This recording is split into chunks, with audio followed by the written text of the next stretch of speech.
Buenos días hermanos. Vamos a continuar en el libro del Evangelio Lucas que estamos estudiando. Creo que la semana pasada Rafa se quedó un poquito ahí, le quedó un tema eh, y hoy iba a continuar, pero bueno, por situación de su ojo, pues me invitó para compartir esta mañana y ya luego él verá si puede compartir esa parte que le faltó. Yo entonces quisiera que fuéramos al Evangelio según San Lucas, el capítulo 22, y ahora sería del versículo 31 al 34. Esa parte es muy interesante y creo que muy conocida por todos. Creo que ahí en su Biblia, en muchas Biblias tiene un encabezado, dice que Jesús predice o anticipa, ¿verdad? Que Pedro le negaría, ¿no? Bueno, interesante también que hace un ratito que Víctor nos guiaba en la lectura, pues fue precisamente la primera carta de Pedro en el capítulo 1. ¿Verdad? Y ahorita que estábamos leyendo eso, me llamó la atención y voy a leer un versículo que ya leímos hace un rato en la lectura que nos guió Víctor. En el 1.6 de Primera de Pedro dice, Pedro precisamente dice, en lo cual vosotros os alegráis, aunque ahora por un poco de tiempo, si es necesario, tengáis que ser afligidos en diversas pruebas. Aquí Pedro está hablando acerca de las pruebas y lo que vamos a ver ahora pues es una de las pruebas más quizás recordadas por los cristianos, ¿verdad? En el Evangelio. Bueno, hablando un poquito del apóstol Pedro, ya habíamos comentado anteriormente, él fue un discípulo, apóstol de Cristo, discípulo y apóstol de Jesucristo. Creo que fue uno de los primeros elegidos del Señor para que fueran sus seguidores. Y bueno, llegó a ser un gran líder de los demás discípulos escogidos del Señor y de la iglesia en Jerusalén. Ustedes ya recordarán eso, lo hemos leído en los evangelios y en las cartas, ¿verdad? Pedro escribió por lo menos 2 cartas, epístolas universales muy interesantes. Hoy leímos algo de una de ellas. Y algunos piensan inclusive que es autor de uno de los evangelios. No estamos muy seguros, pero algunos piensan eso. Fue un gran predicador con denuedo y poder del Espíritu Santo. Y en una de sus predicaciones movió a mucha gente para que vinieran a los pies de Cristo. Él terminó su vida como un mártir. Fue ejecutado por ser un seguidor de Jesucristo. Pero para llegar a todo esto, él tuvo que pasar por, como leímos ya en su carta, por muchas pruebas, tribulaciones y ser madurado por el Señor para llegar a ese punto, en una preparación de aprendizaje para que llegara a ser ese líder que el Señor quería y usó. Recordemos que el carácter de Pedro era muy impulsivo. Recuerdan que leemos en los evangelios, de repente salió Pedro, ¿verdad? Y quería, pues, hacer algo, ¿no? Y siempre, o muchas veces tropezaba incluso con decisiones y actos. Podemos ver varias ocasiones en el Nuevo Testamento. Cristianos podemos aprender mucho de lo que estamos viendo ahora y vamos entonces a pasar ya a Lucas 22 del 31 al 34. Yo pues le puse título a esta porción corta de la escritura, el peligro de la autoconfianza, el peligro de tener autoconfianza en uno mismo. Ok, lo tienen ahí, Lucas 22, 31 al 34. Voy a leerlo, esa porción. Dice, dijo también el Señor, Simón, Simón, he aquí Satanás os ha pedido para zarandearos como a trigo, pero yo he rogado por ti, que tu fe no falte. Y tú, una vez vuelto, confirma a tus hermanos. Él le dijo, Señor, dispuesto estoy a ir contigo no solo a la cárcel, sino también a la muerte. Y él le dijo, Pedro, te digo que el gallo no cantará hoy antes que tú niegues 3 veces que me conoces. Wow, pues bueno, vamos a empezar con esta porción y el diálogo aquí entre Pedro y el Señor empieza con una noticia muy inquietante que le da el Señor a Pedro. Le dice ahí, Simón, Simón, he aquí Satanás os ha pedido para zarandearos como a trigo. Y eso debe ser muy inquietante, debería de ser, ¿no? Para poner como un ejemplo, Imagínense cuando estábamos en la secundaria, ¿verdad? En la primaria, a lo mejor siempre había aquel muchacho que era el más malandrín de todos, ¿no? Todo el mundo le tenía miedo. Imagínate que alguien viene y te dice, oye, no sé cómo llamarle, el mocho te anda buscando a la salida y que te quieres arrapear. Pues es algo inquietante, ¿no? O sea, te imaginas, ay, me está buscando el mocho, no sé cómo llamarle, ¿no? Te da la salida, ¿eh? Pues imagínate, ¿no? Te vienen con esa noticia y debe ser inquietante, ¿no te parece? Ahora, llevándolo un poquito a un grado más alto, todos sabemos cómo los grupos de delincuentes que hay en el país se dividen en los territorios y las zonas, ¿verdad? Y por allá tenemos no quiero ni decir los nombres, ¿verdad? Porque me da miedo, pero el cártel de la familia de no sé quién y la nueva generación de no sé cuál, ¿verdad? Y tienen sus territorios. Y imagínate que tú tienes, no sé, tu negocio y alguien viene y te dice, oye, fíjate que el mocho anda buscando que te quieres zarandear. Pues sí te da miedo, ¿no? Pues es una noticia inquietante que el Señor le dice a Pedro, oye, Satanás os ha pedido para zarandearos como a trigo. Es algo terrible. ¿Cómo nos sentiríamos nosotros? Ahora, vamos a ver algunas palabras aquí interesantes, porque cada cosita nos enseña. Por ejemplo, el Señor le dice, he aquí, he aquí. Esas palabritas, hermanos, he aquí, cada vez que las leemos en la Escritura, y aparecen muchas veces en el Nuevo Testamento y en el Nuevo, es como un llamado a poner atención. El Señor dice, he aquí. Haz de cuenta que dice, hey, pon atención a lo que te voy a decir. O sea, lo que leas a continuación es muy importante. ¿Ok? Esas palabritas, cuando la lean, pongan atención. Ahora, si es Jesucristo el que lo dice, y luego te lo dice a ti, pues imagínate, ¿verdad? La importancia. Aquí, Satanás os ha pedido para zarandearos como a trigo. Entonces, que está pidiendo a Pedro no es el malandrito de la secundaria, ni es el líder del cártel de no sé qué, es Satanás, que lo ha pedido para zarandearlo.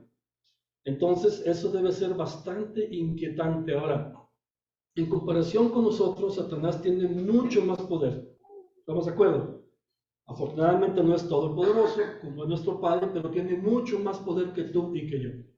Y él conoce bien las debilidades del ser humano, tiene 6,000 años, no sé cuánto, estudiando las características del ser humano, las debilidades, inclusive tus debilidades y mis debilidades. Y sabe cuál es la patita de la que yo cojeo y sabe en qué momento poner la piedra para que yo tropiece. Tiene mucho poder, es muy astuto, entonces no es un enemigo al que podríamos decir, pues me ando buscando, ni le hago caso, ¿verdad? No, cuidado. No podemos tomar a la ligera a un enemigo tan poderoso y peligroso como es ¿verdad? En el Evangelio de Juan, en el capítulo 8, ahí se registra otro de los encuentros de muchos que tuvo el Señor Jesucristo con los líderes religiosos. Ya hemos platicado aquí a varios, ¿no? Bueno, aquí Juan narra uno de esos encuentros con estos líderes religiosos de la nación que el Señor siempre lo describía con una palabra. ¿Se acuerdan cuál es? Les decía, empieza con hipo.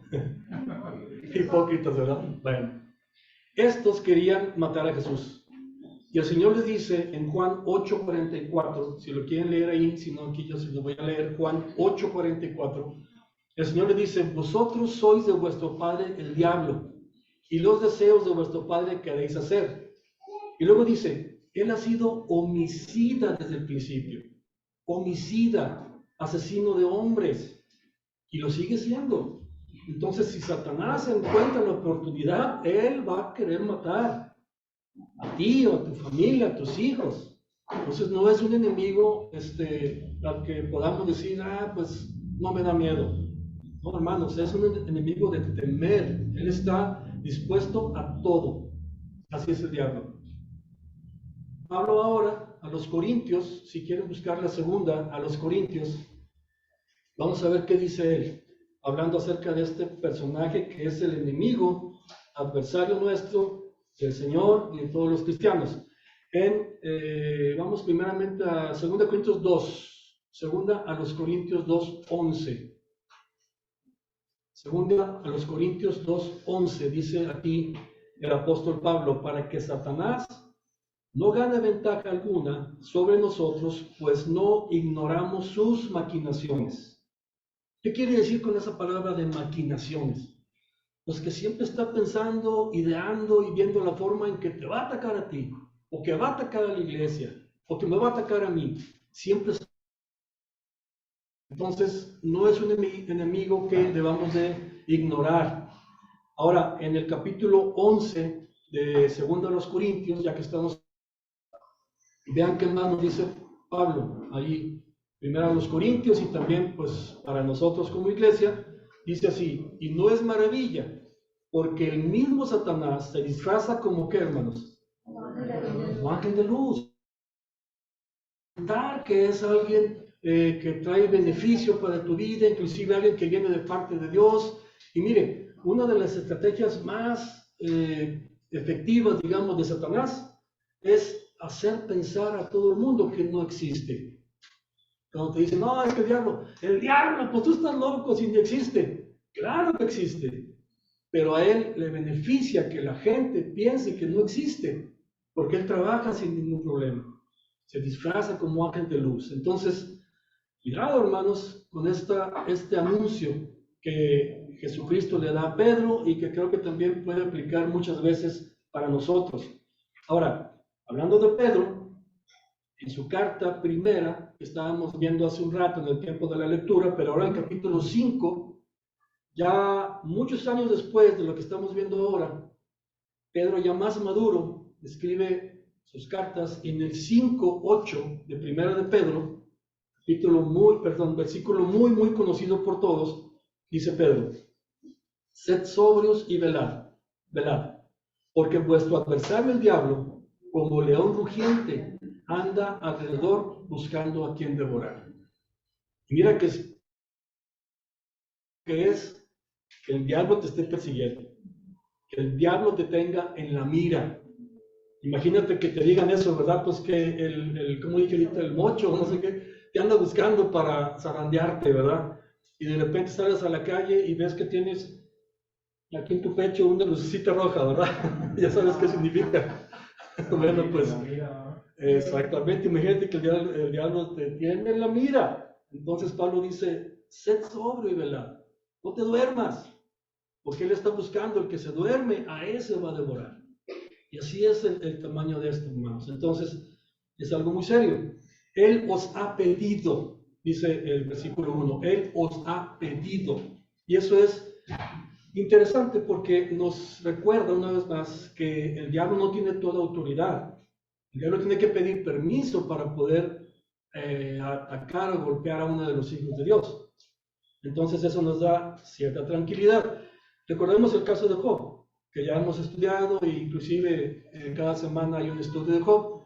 Bueno, en el capítulo 1 de Job, dice el texto que vinieron los hijos de Dios a presentarse delante de Dios, entre los cuales venía Satanás, y Dios le dice, oye, ¿de dónde vienes?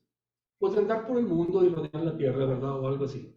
Dice, oye, ¿ya consideraste a mi siervo Job? ¿Quién fue el que mencionó a Job? Fue Dios. Y le dijo, oye, ¿ya viste a Job? Y entonces él habló, sí, claro, pues le das todo, lo llenas de beneficios, lo cercaste con protección, pues claro que te adora y te honra.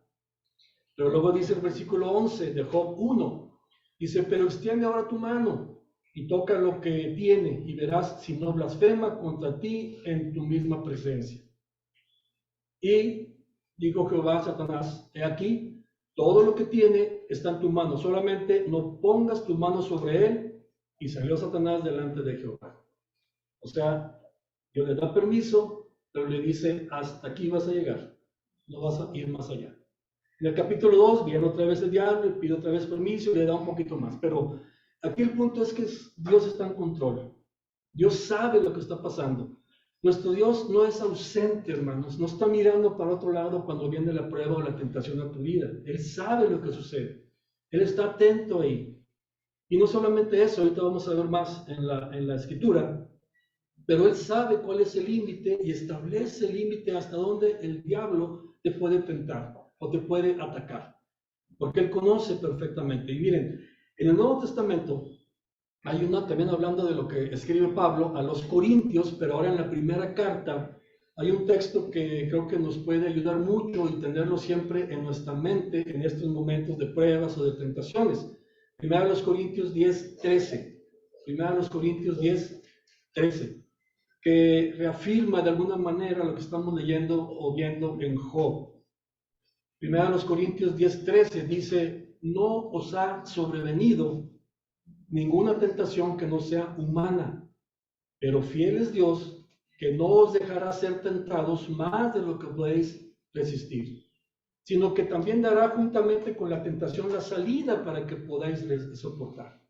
Entonces, son palabras también de esperanza para nosotros como cristianos. Dios sabe lo que está pasando en medio de tu prueba, de mi prueba o de la tentación.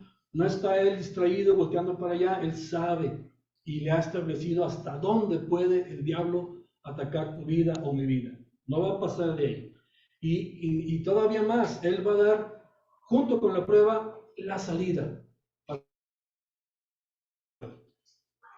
Interesante, ¿no? Eso como que nos da un poquito de alivio después de todo lo que estamos viendo. Y le dice entonces, Él os ha pedido para zarandearos. Esa palabra, bueno, se traduce de una palabra griega que no sé ni cómo se diga, pero significa, tiene que ver con un sedazo o una especie de filtro que sirve para separar, ¿verdad? Dice el diccionario en el español que es un instrumento compuesto de un aro y una tela. Sirve para separar las partes sutiles de las gruesas, de algunas cosas como harina, suero, etc. Entonces, en este caso, la idea de las pruebas, de las tentaciones en nuestra vida, sirven para separar lo bueno de lo malo, lo que sirve de lo que no sirve. En este caso era para separar a Pedro, que viene a ser el trigo, de la autoconfianza, que vendría a ser la paja. Eso no sirve, hay que quitarlo de la vida de Pedro. Entonces, en esa preparación que el Señor está haciendo para que Pedro llegara a ser ese gran líder que podemos ver, tenía que quitar muchas cosas de su vida. Y por eso...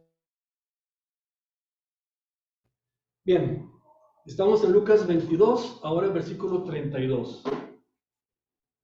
22:32 dice, el Señor sigue hablando y ahora le da una palabra de aliento, una palabra solidaria, diría yo, porque el Señor le dice, pero yo he rogado por ti, que tu fe no falte, y tú, una vez vuelto, confirma a tus hermanos. Wow, eso es maravilloso, ¿no? Porque hemos dicho que el Señor no está ausente en las pruebas, que Él sigue atento, pero no solamente eso, que Él está también orando. Le dijo a Pedro, yo estoy orando por ti para que no te falte la fe. Eso nos da mucha esperanza a nosotros. ¿Se puede usted imaginar a Jesucristo de rodillas, orando, intercediendo por ti en el momento de tu prueba? Cristo orando, intercediendo por ti. Qué Dios maravilloso tenemos, hermanos. Él juega su papel como sumo sacerdote, como abogado, como protector, como intercesor. No estamos solos en la prueba, Él está con nosotros, sabe lo que pasa y no solamente eso, se hinca a orar por ti y por mí. Él sabe las debilidades que tenemos, Él sabe el poder que tiene para atacarnos y entonces Él acude para ayudarnos en ese momento si le buscamos, si confiamos y esperamos en Él. Vamos a ver unos 2 o 3 versículos hablando de esto en el libro de Hebreos. Vamos ahí, por favor, a Hebreos en el capítulo 2. Vamos a empezar ahí en el 2. De cómo Cristo está pendiente de nosotros en el tiempo de la prueba y no está ausente. Hebreos 2:18. Voy a empezar leyendo ahí.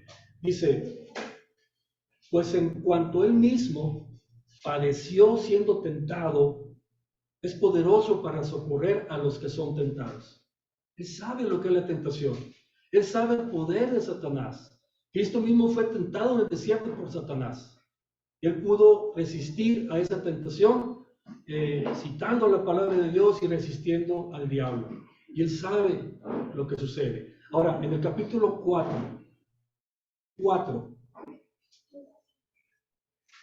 versículos 15 y 16. Hebreos 4, 15 y 16 dice: pero no tenemos un sumo sacerdote que no pueda compadecerse de nuestras debilidades. Ahora, ¿quién es este sumo sacerdote que tenemos, hermanos?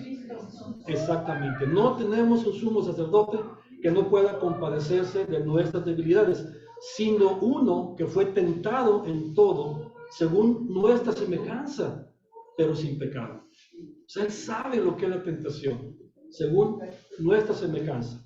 Y luego dice entonces: acerquémonos pues confiadamente al trono de la gracia, para alcanzar misericordia, y mire, hallar gracia para el oportuno socorro. O sea, Él te quiere ayudar, pero hay que acercarnos a Él. Él sabe lo que está sucediendo. Entonces, hermanos, no estamos solos en las pruebas. Él está con nosotros. Amén.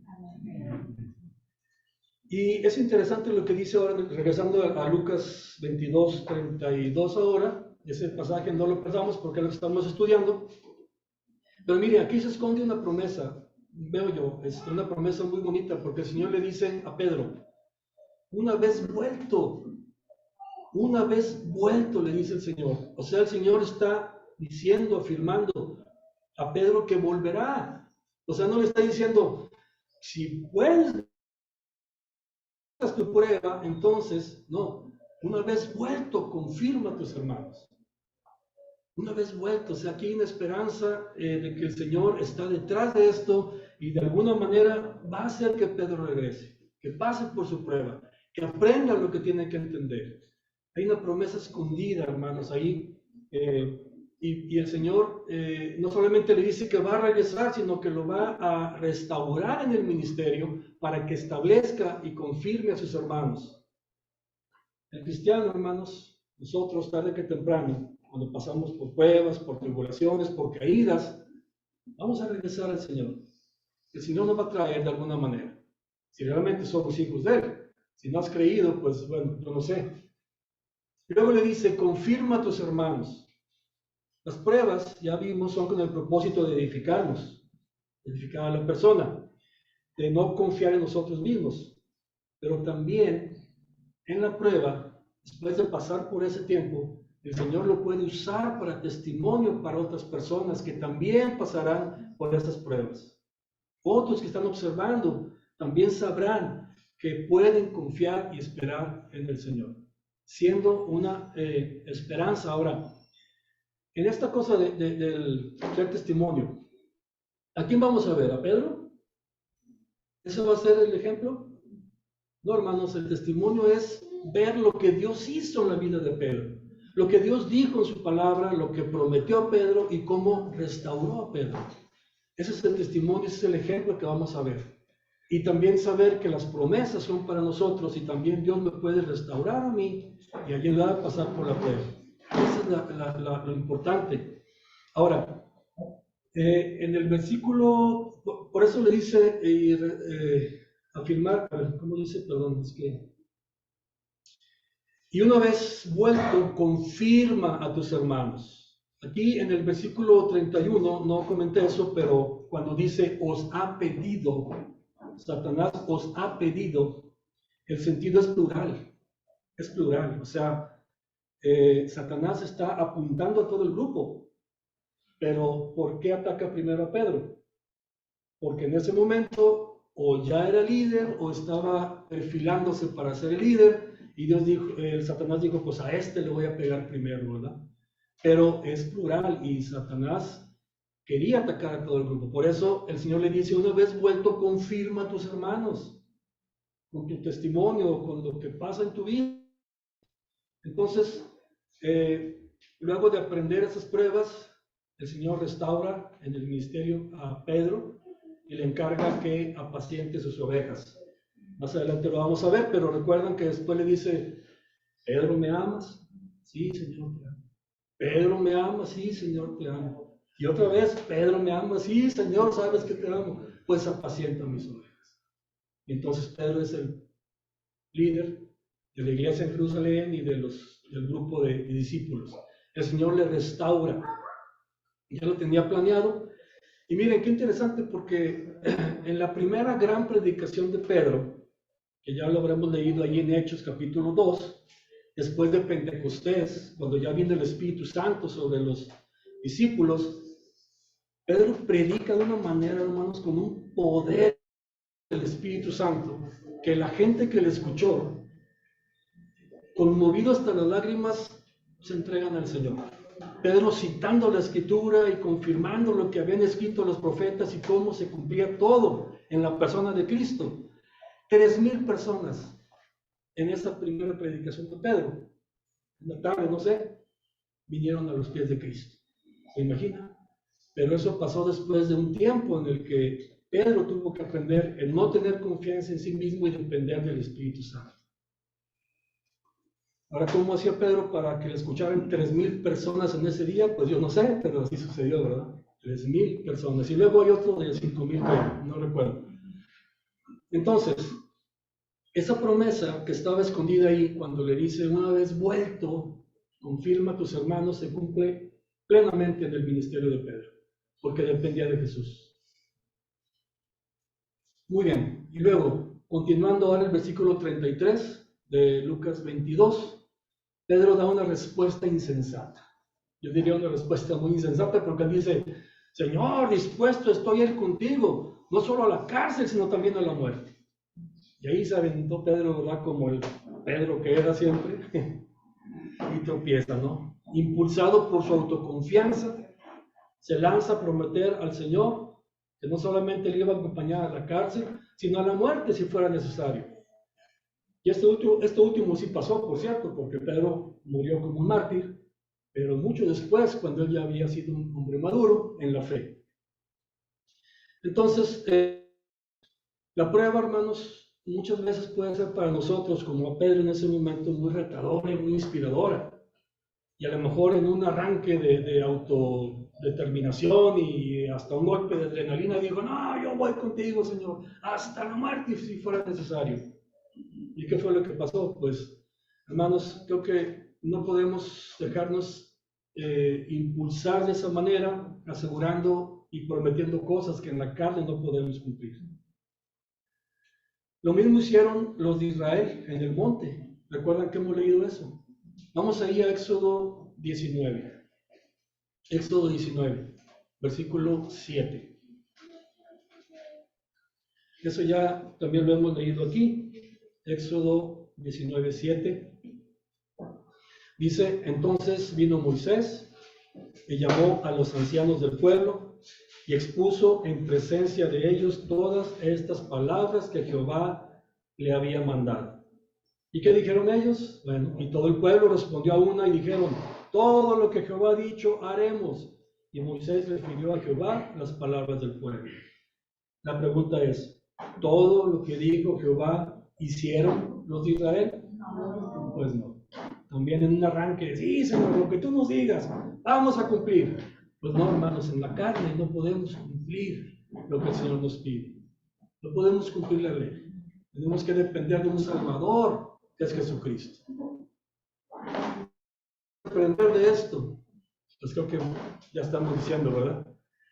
Bien, voy al versículo 34. Aquí, de Lucas 22. Es el texto que estamos analizando, Lucas 22, 34. Ahora el Señor le da a Pedro una triste revelación. Le dice, y él le dijo, Pedro, te digo que el gallo es que tú niegues 3 veces que lo conoces. ¡Wow!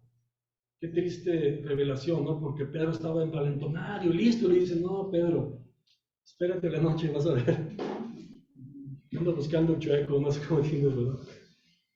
Bueno, entonces el Señor anuncia a Pedro que esa misma noche, mire, hermano, no está hablando de que, de aquí a 3 meses, a lo mejor el año que entra, hoy en la noche, tú me vas a negar 3 veces, antes de que cante el gallo, le dice el Señor. Wow, y eso efectivamente pasó, ¿verdad?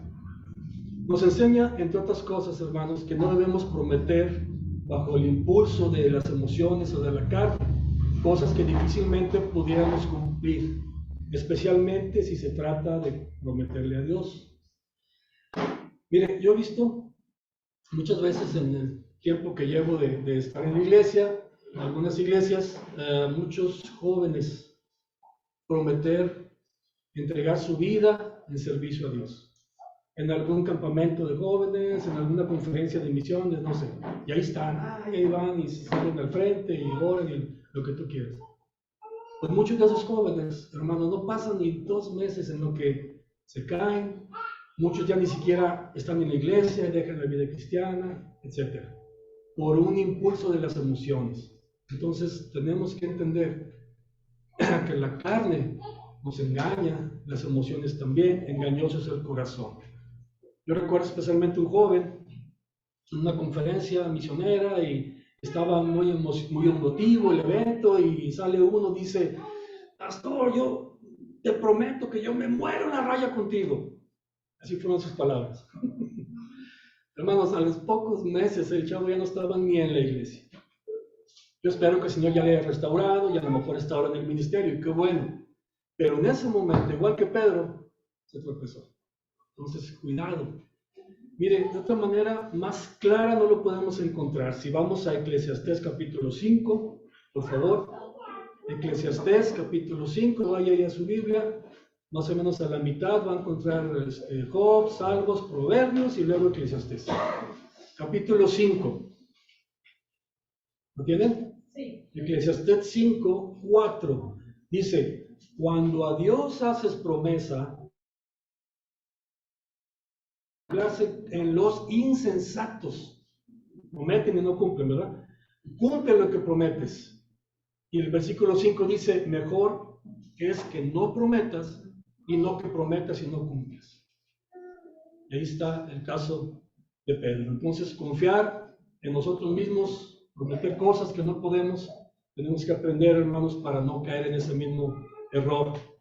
Entonces, recapitulando un poquito de lo que hemos estado viendo, lo mejor en estos casos de la prueba es orar para que el Señor nos fortalezca, nos mantengamos sobrios en medio de las pruebas, reconocer la debilidad de nuestra carne, tomar en cuenta el poder que tiene el diablo para engañar, para seducir, para hacernos tropezar, confiar y descansar en Cristo esperando la guía de Él para salir. ¿Qué debemos recordar siempre? Aparte, que no seremos probados más allá de lo que Dios promete, de lo que Dios permite, perdón, es una promesa de Él, que Él nos va a dar la salida también para pasar ese tiempo, y que Cristo intercede en oración por nosotros. Wow, eso es maravilloso, ¿no?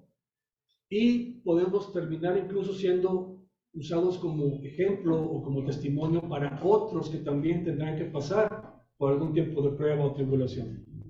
Entonces, eso, hermanos, hay que recordar. Entonces, Pedro negó en esa misma noche a su maestro, mintiendo por lo menos 3 veces a sus acusadores. Y en una de las escenas que yo encuentro como más dramáticas en los evangelios, hermanos, y vamos a leer esta parte, wow, así como que se me hace muy tremendo. Vamos ahí en el mismo capítulo 22 de Lucas, al versículo 54. Lucas 22, 54. ¿No lo tienen, verdad? Sí. Dice la escritura, y prendiéndole, ¿a quién? A Jesús, ¿verdad? Vinieron a arrestarlo, y prendiéndole le llevaron y le condujeron a casa del sumo sacerdote. Y Pedro le seguía de lejos. No estaba cerquita ahí con el Señor. Señor, yo iré contigo a la cárcel, a la muerte. Pues mira, ahí iba Pedro, pero estaba lejecitos. Ahí ya vemos algo. Y luego dice, y habiendo ellos encendido fuego en medio del patio, se sentaron alrededor. Y Pedro se sentó también entre ellos, como tratando de que no se viera mucho que estaba ahí, ¿verdad? Entonces, pero una criada, al verle sentado al fuego, se fijó en él y dijo, también él estaba con él. Ahí la chismosa, ¿verdad? Pero él lo negó, diciendo, mujer, no lo conozco. Pregunto, ¿Pedro conocía a Cristo? Sí. Entonces mintió, ¿verdad? Sí. Bueno, versículo 58, un poco después, viéndole otro, dijo, tú también eres de ellos. Y Pedro dijo, hombre, no lo soy. ¿Era o no era Pedro de ellos? Si era, vuelve a mentir. Como una hora después, otro afirma diciendo, verdaderamente también este estaba con él porque es Galileo. Y Pedro dijo, hombre, no sé lo que dices. ¿Sabía Pedro lo que estaban diciendo? Claro que sabía. Y él estaba mintiendo. Y enseguida, hermanos, mientras él todavía hablaba, ¿qué sucede? El gallo cantó. Y aquí, hermanos, es donde viene lo que yo digo, wow, qué drama para una película de Hollywood. Dice, entonces el Señor, vuelto el Señor, miró a Pedro. ¿Te imaginas? No estaba cerquita, estaba a cierta distancia y el Señor, sabiendo lo que sucede, voltea y mira a Pedro. No le dice nada, solamente lo mira a los ojos. Pedro se acordó de la palabra del Señor que le había dicho, antes que el gallo cante, me negarás 3 veces. Y Pedro, saliendo fuera, lloró amargamente. Wow. ¿Imaginas la mirada del Señor recordándote algunas cosas que Él te había dicho? Terrible, ¿no? El apóstol Juan ahora escribió también pues, en su evangelio 3 cartas y él escribe el Apocalipsis. Juan, siendo ya viejito, exiliado ya en la isla de Patmos, le viene una aparición de repente en el capítulo 1 y era Jesucristo. Pero Jesucristo ya viene en su gloria. Y Juan lo ve y se espanta. Imagínate, dice que sonó una trompeta, lo que le decía. ¿Alguien ha oído cómo suena una trompeta, tenerla aquí en la oreja? Pues una voz que le decía, ¿verdad? Y él se asombra y ve los candeleros y ve a uno como el Hijo del Hombre con unas ropas hasta el piso y con un cinturón de oro. Y empieza a describir lo que él ve.